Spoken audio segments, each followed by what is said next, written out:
मुझे बहुत अधिक घृणा हुई आयशा की इस हालत के लिए जिम्मेदार लोगों से।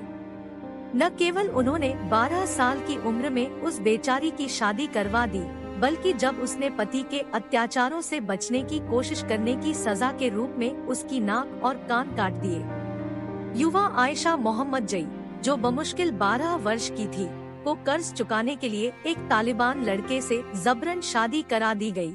उसके साथ ऐसा व्यवहार किया गया मानो वह कोई वस्तु हो। संकटपूर्ण स्थिति में फंसकर उसे रोजाना शारीरिक और मानसिक शोषण सहना पड़ा। आखिरकार वह टूटने की कगार पर पहुंच गई और भागने का प्रयास किया, लेकिन उसे पकड़ लिया गया और 5 महीने के लिए कैद कर लिया गया। उसकी रिहाई पर न्याय पाने के बजाय न्यायाधीश ने उसे अपने पति के पास लौटने का आदेश दिया।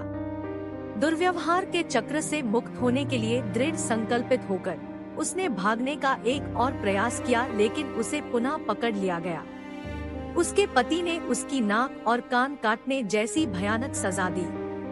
आयशा खुद इस घटना के दौरान बेहोश हो जाने को याद करती है।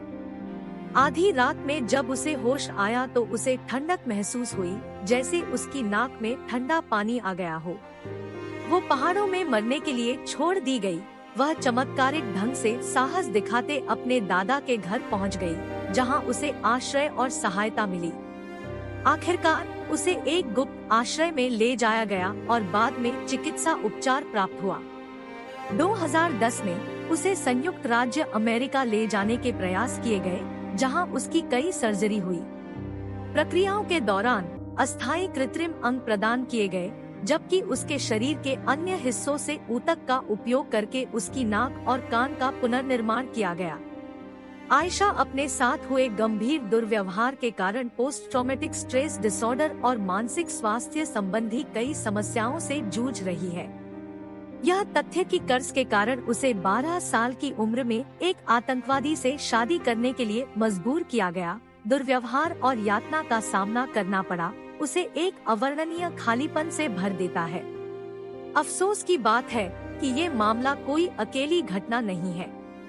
आए दिन ऐसे मामले सामने आते हैं जहां पुरानी और गलत मान्यताओं और परंपराओं के कारण युवा लड़कियों का भविष्य बर्बाद किया जाता है।